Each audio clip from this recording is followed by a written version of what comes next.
ഓസ്ട്രേലിയയിലെ ഒരു കൊച്ചു മുറിയിൽ നിന്ന് ആരംഭിച്ച് ലോകത്തെ മുഴുവൻ ആരാധനയുടെ പുതിയൊരു ഭാഷ പഠിപ്പിച്ച സഭ ഹിൽസോങ് ആധുനിക ക്രൈസ്തവ ചരിത്രം കണ്ട ഏറ്റവും വലിയ ആത്മീയ വിപ്ലവമായിരുന്നു അത്.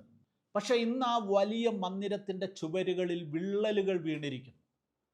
പാസ്റ്റർമാരുടെ വീഴ്ചയും സാമ്പത്തിക വിവാദങ്ങളും ആ വലിയ സാമ്രാജ്യത്തെ പിടിച്ചുലയ്ക്കുകയാണ്. ആഗോളതലത്തിൽ വിപ്ലവം സൃഷ്ടിച്ച നവ പെന്തക്കോസ്ത് സഭയായ ഹിൽസോങ്ങിന് എന്താണ് സംഭവിച്ചത്? നമുക്ക് ആ ചരിത്രത്തിലൂടെ ഒന്ന് സഞ്ചരിക്കാം. ന്യൂസിലാൻഡ് വംശജനായ പാസ്റ്റർ ഫ്രാങ്ക് ഹൂസ്റ്റൺ 1965 മുതൽ 1971 വരെ ന്യൂസിലാൻഡിലെ അസംബ്ലീസ് ഓഫ് ഗോഡ് സഭയുടെ സൂപ്രണ്ടായിരുന്നു അദ്ദേഹം. 1977 അദ്ദേഹം ഓസ്ട്രേലിയയിലെ സിഡ്നിയിലേക്ക് താമസം മാറ്റുകയും സിഡ്നി ക്രിസ്ത്യൻ ലൈഫ് സെൻറ്റർ എന്ന പേരിൽ ഒരു ചെറിയ സഭ സ്ഥാപിക്കുകയും ചെയ്തു. അദ്ദേഹത്തിൻ്റെ മകനാണ് ബ്രയാൻ ഹൂസ്റ്റൺ. 1978 ബ്രയാനും പിതാവിൻ്റെ സഭയിൽ അംഗമായി ചേർന്നു.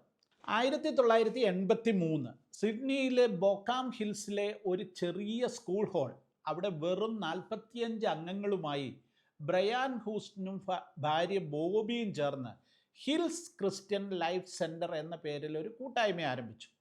ആരും കരുതിയില്ല ഈ ചെറിയ ഫെലോഷിപ്പ് ഒരു ദിവസം ആത്മീയ ലോകത്തെ മാറ്റിമറിക്കുന്ന ഒരു കൊടുങ്കാറ്റായി മാറുമെന്ന്. പിതാവ് ഫ്രാങ്ക് ഹൂസ്റ്റൺ പകർന്നു നൽകിയ ആത്മീയ പാഠങ്ങളിൽ നിന്നാണ് ബ്രയാൻ ഈ യാത്ര തുടങ്ങിയത്. കേവലം 4 വർഷം കൊണ്ട് ആ സഭ 45 പേരിൽ നിന്ന് 1000 പേരുള്ള ഒരു സഭയായി വളർന്നു. ജനങ്ങൾ അവിടേക്ക് ഒഴുകിയെത്തുകയായിരുന്നു. എന്തായിരുന്നു ആളുകളെ അവിടേക്ക് ആകർഷിച്ചത്? മറ്റൊന്നുമല്ല, ആകാശത്തോളം വളർന്ന സംഗീതമായിരുന്നു ആ സഭയുടെ പ്രത്യേകത.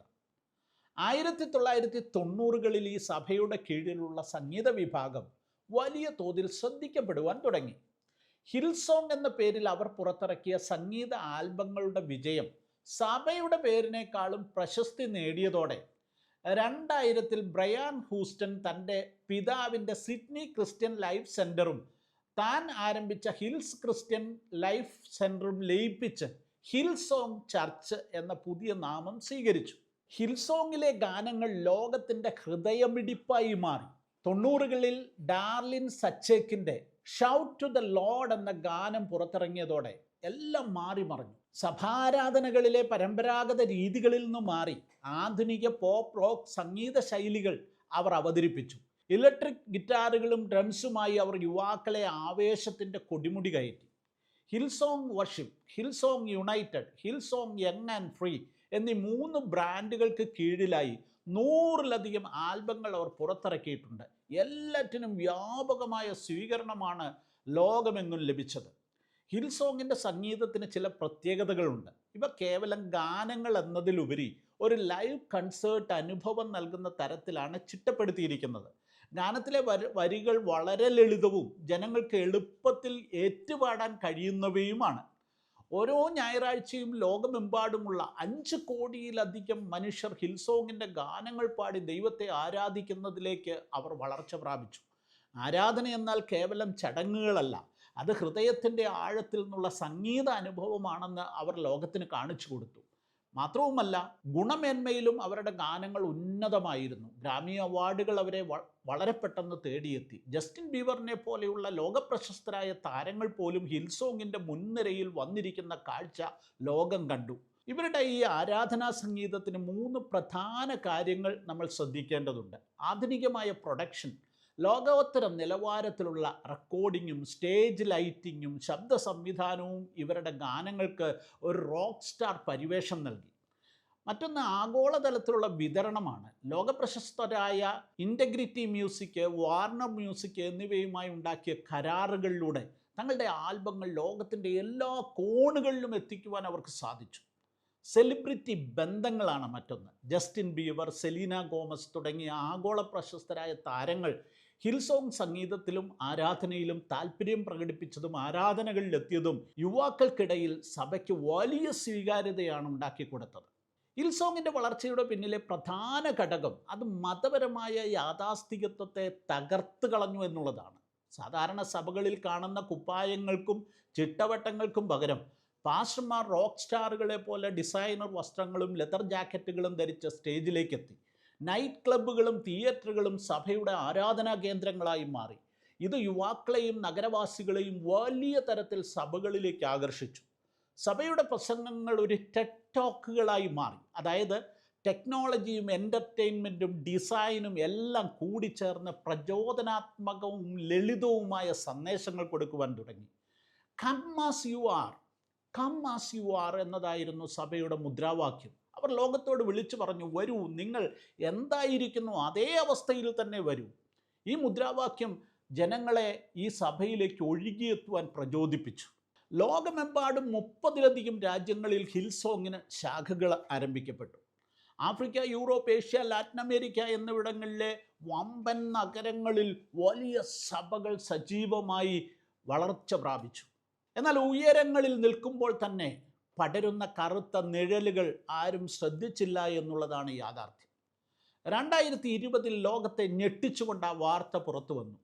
ഹിൽസോങ് ന്യൂയോർക്കിൻ്റെ പ്രിയപ്പെട്ട പാസ്റ്റർ, സെലിബ്രിറ്റികളുടെ ആത്മീയ ഗുരു കാൾ ലെൻസ് വിവാഹേതര ബന്ധത്തിൻ്റെ പേരിൽ പുറത്താക്കപ്പെട്ടു. അത് കേവലം ഒരു തുടക്കം മാത്രമായിരുന്നു. പിന്നാലെ വന്നത് സഭയുടെ സ്ഥാപകൻ ബ്രയാൻ ഹൂസ്റ്റൻ്റെ പതനമായിരുന്നു. ഹിൽസോങ്ങിൻ്റെ സ്ഥാപകനായ ബ്രയാൻ ഹൂസ്റ്റൺ ആഗോളതലത്തിൽ വലിയ ബഹുമാനം പിടിച്ചുപറ്റിയ സഭാ നേതാവായി മാറിക്കഴിഞ്ഞിരുന്നു. എന്നാൽ 2022 അദ്ദേഹം സഭയുടെ എല്ലാ ചുമതലകളിൽ നിന്നും രാജിവെച്ച് ഒഴിയേണ്ടി വന്നു. അതിന് പ്രധാനമായും 2 കാരണങ്ങളാണ് ഉണ്ടായത്. ഒന്ന്, തൻ്റെ പിതാവ് ഫ്രാങ്ക് ഹൂസ്റ്റൺ 1970-കളിൽ നടത്തിയ ഒരു ലൈംഗിക പാപം ബ്രയാൻ പോലീസിനെ അറിയിക്കാതെ മറച്ചു വെച്ചവോ എന്ന ആരോപണമാണ്. 1999 ബ്രയാൻ പിതാവിൻ്റെ ഈ പാപത്തെക്കുറിച്ച് അറിഞ്ഞെങ്കിലും അത് സഭയ്ക്കുള്ളിൽ ഒതുക്കി തീർക്കാൻ അദ്ദേഹം ശ്രമിച്ചു എന്ന് അന്വേഷണത്തിൽ കണ്ടെത്തിയിരുന്നു. 2023 പക്ഷേ പിതാവിനെതിരെയുള്ള ഈ കേസ് അദ്ദേഹത്തെ കുറ്റവിമുക്തനാക്കിക്കൊണ്ട് കോടതി വിധി കൽപ്പിച്ചുവെങ്കിലും സഭയുടെ സൽപ്പേര് നഷ്ടപ്പെടുന്നതിന് ഈ സംഭവം കാരണമായി മാറി.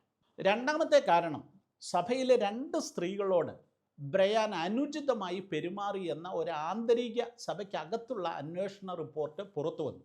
ആൻറ്റി ആങ്സൈറ്റി ഗുളികകൾക്ക് അടിമപ്പെട്ട അദ്ദേഹം ഒരു ഹോട്ടൽ മുറിയിൽ അപരിചിതയായ ഒരു സ്ത്രീയോടൊപ്പം സമയം ചിലവഴിച്ചു എന്ന ഒരു ആരോപണവും ഇതിനിടയിൽ ഉയർന്നു.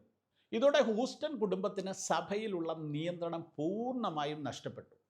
ആത്മീയ പിതാവായി കണ്ടിരുന്ന ഒരാളുടെ വീഴ്ച സഭയുടെ അടിത്തറ തന്നെ ഇളക്കിക്കളഞ്ഞു എന്നുള്ളതാണ് യാഥാർത്ഥ്യം. വിശ്വാസികൾ നൽകുന്ന പണം കൊണ്ട് നേതാക്കൾ ആഡംബര ജീവിതം നയിക്കുന്നു എന്ന ആരോപണം സഭയ്ക്കുള്ളിൽ വലിയ മുറിവുകൾ ഉണ്ടാക്കി. സ്വകാര്യ വിമാനങ്ങളും ഡിസൈനർ വസ്ത്രങ്ങളും ആഡംബര റിസോർട്ടുകളും ദൈവത്തിൻ്റെ പണം, ദൈവത്തിനു വേണ്ടി ജനം നൽകുന്ന പണം എങ്ങോട്ടാണ് പോകുന്നതെന്ന് സാധാരണ വിശ്വാസികൾ ചോദിക്കുവാൻ ആരംഭിച്ചു. സഭയ്ക്ക് വേണ്ടി രാപ്പകൽ അധ്വാനിച്ച സന്നദ്ധ പ്രവർത്തകർ, ആയിരക്കണക്കിന് ആളുകൾ തങ്ങൾ ചൂഷണം ചെയ്യപ്പെടുകയായിരുന്നെന്ന് കണ്ണീരോടെ വെളിപ്പെടുത്തി. ആത്മീയമായ ഒരു കച്ചവടമായി സഭ മാറി എന്നുള്ള ചോദ്യം ലോകം മുഴുവൻ മുഴങ്ങി. ഇന്നത്തെ ഹിൽസോങ്ങിനെ കുറിച്ച് നോക്കുമ്പോൾ പഴയതുപോലെയല്ല. 2025-26 കാലഘട്ടത്തിൽ ആ ആഗോള ശൃംഖല തകർന്നുകൊണ്ടിരിക്കുകയാണ്. റഷ്യയിൽ ഉടലെടുത്ത സഭകൾ ഔദ്യോഗികമായി ആഗോള ശൃംഖലയിൽ നിന്ന് വേർപിരിഞ്ഞു കഴിഞ്ഞു. അവരവരുടെ പേരുകൾ മാറ്റി. അമേരിക്കയിലെ സഭകളുടെ എണ്ണം 16-ൽ നിന്ന് 5ആയി ചുരുങ്ങി. ബ്രയാൻ ഹൂസ്റ്റൻ്റെ പടിയിറക്കത്തിന് ശേഷം ഫിൽ ഡൂലി എന്ന പാസ്റ്റർ സഭയെ തിരികെ കൊണ്ടുവരുവാൻ ശ്രമിക്കുന്നുണ്ട്. ഫിൽ ഡൂലിയും ഭാര്യ ലുസിൻ്റെയും സഭയുടെ നേതൃത്വം ഏറ്റെടുത്തു. സഭയിൽ വലിയ ഭരണപരമായ മാറ്റങ്ങൾ വരുത്തുമെന്നും കൂടുതൽ സുതാര്യതയോടെ കാര്യങ്ങൾ കൊണ്ടുപോകുമെന്നും അവർ വാഗ്ദാനം ചെയ്തിട്ടുണ്ട്. സഭയെ ഒരു ബ്രാൻഡ് എന്നതിലുപരി ഒരു ഹെൽത്തി ചർച്ചാക്കി വളർത്താനാണ് തങ്ങൾ ആഗ്രഹിക്കുന്നത്. അതിനുവേണ്ടിയാണ് തങ്ങൾ ശ്രമിക്കുന്നതെന്ന് അവർ വെളിപ്പെടുത്തുന്നു. നെഹമ്യാവിൻ്റെ പുസ്തകത്തിൽ എന്നതുപോലെ തകർന്ന മതിലുകൾ പണിയാനാണ് ഞങ്ങൾ വിളിക്കപ്പെട്ടിരിക്കുന്നതെന്നാണ് ഫിൽ ഡൂലിയും ഭാര്യയും തങ്ങളുടെ 2026 വിഷൻ സ്റ്റേറ്റ്മെൻറ്റിൽ വ്യക്തമാക്കിയിരിക്കുന്നത്. നെഹമ്യാവിനെ പോലെ തകർന്ന മതിലുകൾ നമുക്ക് പണിയാമെന്നാണ് അദ്ദേഹം പറയുന്നത്. പക്ഷേ നഷ്ടപ്പെട്ട വിശ്വാസ്യത അത് തിരിച്ചു പിടിക്കുക എന്നത് അത്ര എളുപ്പമല്ല.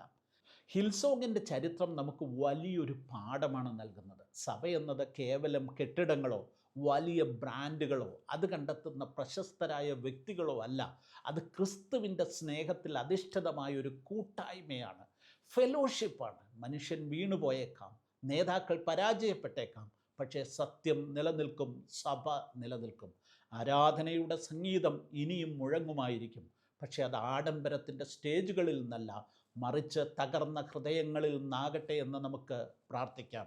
ഹിൽ സോങ് പൂർവാധികം ശക്തിയോടെ മടങ്ങി വരട്ടെ എന്ന് ആഗ്രഹിക്കാം.